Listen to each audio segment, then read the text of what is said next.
नमस्कार दोस्तों, अगर आप भी भारत और दक्षिण अफ्रीका के बीच खेले गए तीसरे वनडे मुकाबले में यशस्वी जायसवाल की तूफानी शतक को देखने के बाद खुश हैं, तो हमारी इस वीडियो को एक लाइक और चैनल को सब्सक्राइब करके ऑल नोटिफिकेशन को ऑन कर लें।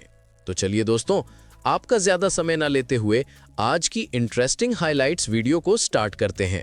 जैसा कि दोस्तों, भारत और दक्षिण अफ्रीका के बीच 3 मैचों वनडे सीरीज का तीसरा और निर्णायक मुकाबला विशाखापट्टनम में रोमांचक मैच खेला गया, जहां दर्शकों का उत्साह देखते ही बन रहा था।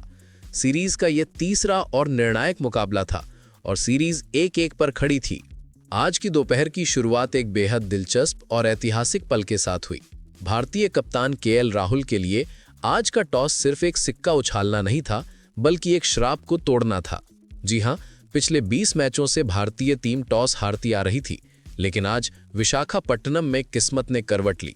केएल राहुल ने टॉस जीता। स्टेडियम में दर्शकों का शोर बता रहा था कि ये कितनी बड़ी राहत थी। टॉस जीतकर केएल राहुल ने बिना किसी हिचकिचाहट के पहले गेंदबाजी करने का फैसला किया। इसके पीछे का कारण बहुत स्पष्ट था, दूसरी पारी में ओस का प्रभाव। विशाखापट्टनम में अक्सर देखा गया है कि शाम ढलते ही ओस गिरने लगती है, जिससे बाद में बल्लेबाजी करना आसान हो जाता है और गेंदबाजों के लिए गेंद को ग्रिप करना मुश्किल। राहुल ने अपनी प्लेइंग 11 में एक बदलाव किया था। वॉशिंगटन सुंदर की जगह तिलक वर्मा को मौका दिया गया था, जबकि दक्षिण अफ्रीकी कप्तान टेम्बा बावुमा ने 2 बदलाव किए थे। अब दोस्तों, मैच शुरू हुआ और दक्षिण अफ्रीका की ओर से रियान रिकल्टन और क्विंटन डिकॉक पारी का आगाज करने आए। भारत की ओर से गेंदबाजी की कमान संभाली अर्शदीप सिंह ने। अर्शदीप, जो इस सीरीज में शानदार लय में थे, उन्होंने पहले ही ओवर में अपनी स्विंग से बल्लेबाजों को परेशान करना शुरू कर दिया और दक्षिण अफ्रीका को पहला झटका बहुत जल्द लग गया, जब अर्शदीप की एक बेहतरीन गेंद ने रिकल्टन को पवेलियन का रास्ता दिखा दिया। भारतीय खेमे में खुशी की लहर दौड़ गई। ऐसा लगा कि भारतीय गेंदबाज आज शुरुआत से ही हावी हो जाएंगे, लेकिन इसके बाद जो हुआ उसने मैच का रुख कुछ देर के लिए बदल दिया। पहला विकेट गिरने के बाद मैदान पर आए कप्तान टेम्बा बावुमा। दूसरे छोर पर थे अनुभवी क्विंटन डिकॉक। इन दोनों ने मिलकर पारी को संभालना शुरू किया। शुरुआती कुछ ओवरों में उन्होंने संभलकर बल्लेबाजी की, लेकिन जैसे ही गेंद थोड़ी पुरानी हुई, डिकॉक ने अपना असली रंग दिखाना शुरू कर दिया। क्विंटन डिकॉक का भारत के खिलाफ रिकॉर्ड हमेशा से शानदार रहा है और आज भी उन्होंने इसे बरकरार रखा। उन्होंने मैदान के हर कोने में शॉट्स लगाए। उनके कट और पुल शॉट्स देखने लायक थे। दूसरी तरफ बावुमा एक छोर पकड़कर खड़े थे और स्ट्राइक रोटेट कर रहे थे। दोनों के बीच 113 रनों की एक महत्वपूर्ण साझेदारी हुई, जिसने दक्षिण अफ्रीका को एक मजबूत स्थिति में ला खड़ा किया। एक समय ऐसा लग रहा था कि दक्षिण अफ्रीका आसानी से 300 या 320 के स्कोर तक पहुंच जाएगा। डिकॉक ने अपना शतक पूरा किया। उनकी इस पारी में 8 चौके और 6 गगनचुंबी छक्के शामिल थे। यह उनका भारत के खिलाफ 7वां वनडे शतक था। विशाखापट्टनम के दर्शक भी इस बेहतरीन बल्लेबाजी का लुत्फ उठा रहे थे, भले ही वह विरोधी टीम के बल्लेबाज के बल्ले से निकल रही थी। लेकिन तभी भारतीय गेंदबाजों ने वापसी की, और क्या शानदार वापसी की। सबसे पहले रविंद्र जडेजा ने इस खतरनाक साझेदारी को तोड़ा। उन्होंने टेम्बा बावुमा को 48 रन के निजी स्कोर पर विराट कोहली के हाथों कैच कराया। बावुमा अपने अर्धशतक से चूक गए, लेकिन भारत को वो ब्रेक थ्रू मिल गया जिसकी उसे तलाश थी। इसके बाद प्रसिद्ध कृष्णा ने 29वें ओवर में एक ही ओवर में 2 विकेट झटककर दक्षिण अफ्रीका की कमर तोड़ दी। उन्होंने पहले मैथ्यू ब्रीड्सके को 24 रन पर चलता किया और फिर खतरनाक दिख रहे एडन मार्करम को भी पवेलियन का रास्ता दिखा दिया। फिर 32वें ओवर में रविंद्र जडेजा ने अपनी जादूगरी दिखाई। उनकी एक सपाट और तेज गेंद को पढ़ने में डिकॉक चूक गए और गेंद सीधे स्टंप्स से जा टकराई। डिकॉक 106 रन बनाकर पवेलियन लौटे। ये वो क्षण था जब मैच का पासा पलटा। 128 के स्कोर पर दूसरा विकेट गिरा।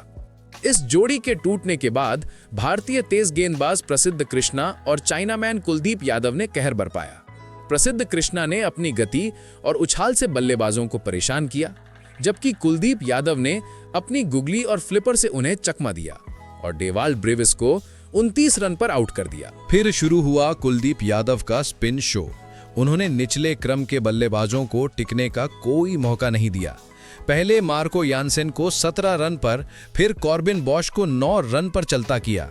कुलदीप ने अपनी कलाई की जादूगरी से बल्लेबाजों को आगे बढ़कर खेलने पर मजबूर किया और विकेट के पीछे स्टंपिंग या फिर कैच आउट करवाया। कुलदीप यादव ने 4 विकेट लिए, वहीं प्रसिद्ध कृष्णा ने भी 4 विकेट लेकर उनका शानदार साथ दिया। अर्शदीप और जडेजा को 1-1 सफलता मिली। दक्षिण अफ्रीका की पूरी टीम 47.5 ओवर में 270 रन बनाकर ऑल आउट हो गई। क्विंटन डिकॉक के शतक के बावजूद भारतीय गेंदबाजों ने शानदार वापसी करते हुए उन्हें अंतिम ओवर तक खेलने नहीं दिया। भारत के सामने अब 271 रनों का लक्ष्य था, एक चुनौतीपूर्ण स्कोर, लेकिन विशाखापत्तनम की धीमी पिच पर पूरी तरह से मुमकिन। अब दोस्तों, लक्ष्य का पीछा करने के लिए भारतीय ओपनिंग जोड़ी रोहित शर्मा और यशस्वी जायसवाल क्रीज पर उतरी। दोनों के कंधों पर सीरीज जीतने का दारोमदार था। रोहित शर्मा ने शुरू से ही आक्रामक रुख अपनाया, जबकि यशस्वी जायसवाल ने एक छोर संभाले रखा। रोहित ने अपने ट्रेडमार्क पुल शॉट्स और फ्लिक शॉट्स का प्रदर्शन किया। उनकी बल्लेबाजी में अनुभव और आत्मविश्वास झलक रहा था। मैच के 10वें ओवर में रोहित शर्मा ने एक बड़ा कीर्तिमान स्थापित किया। एक तेज गेंद को मिड विकेट की दिशा में खेलकर उन्होंने अपने अंतर्राष्ट्रीय क्रिकेट के 20,000 रन पूरे किए। इस उपलब्धि को हासिल करने वाले वे सचिन तेंदुलकर, विराट कोहली और राहुल द्रविड़ के बाद चौथे भारतीय बन गए। पूरा स्टेडियम खड़ा होकर इस हिटमैन का अभिवादन कर रहा था। ये एक यादगार लम्हा था। रोहित और यशस्वी के बीच की साझेदारी मजबूत होती जा रही थी। ये इस सीरीज में पहली बार था जब भारतीय ओपनिंग जोड़ी ने 50 से अधिक रनों की साझेदारी की।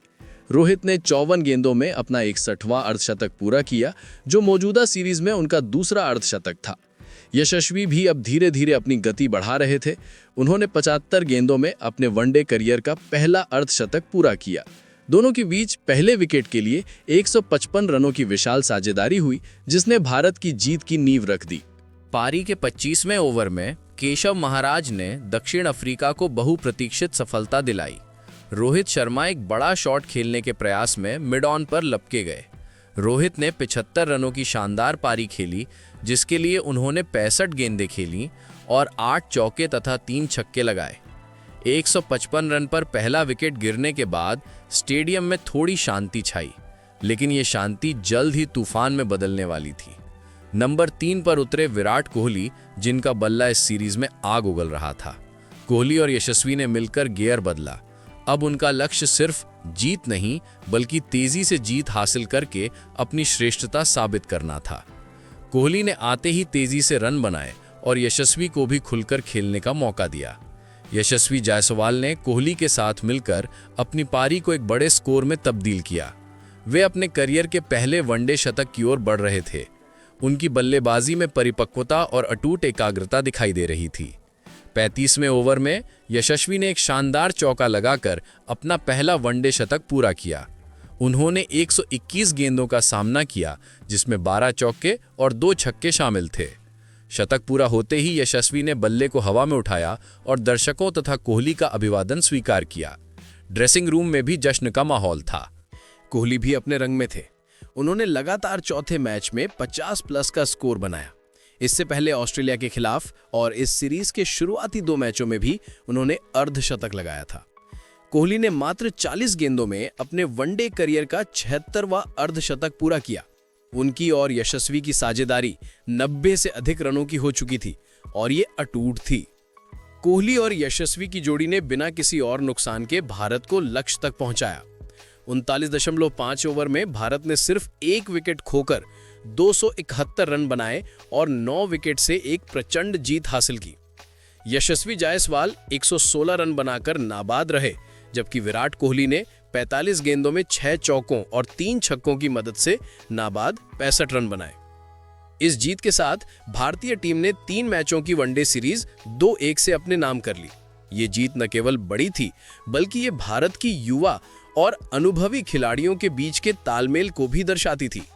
यशस्वी जायसवाल को उनके शानदार शतक के लिए प्लेयर ऑफ द मैच चुना गया। भारतीय टीम का यह प्रदर्शन विशेष रूप से प्रसिद्ध कृष्णा और कुलदीप यादव की 8 विकेटों की साझेदारी और शीर्ष 3 बल्लेबाजों के कमाल ने यह साबित कर दिया कि वे विश्व क्रिकेट में एक दुर्जेय शक्ति हैं। विशाखापट्टनम का यह मैदान एक बार फिर भारतीय क्रिकेट के गौरवशाली क्षणों का गवाह बना। और ऐसी ही नई और धमाकेदार खबरें सबसे पहले जानने के लिए हमारे इस वीडियो को लाइक और चैनल को सब्सक्राइब करना बिल्कुल भी ना भूलें। धन्यवाद।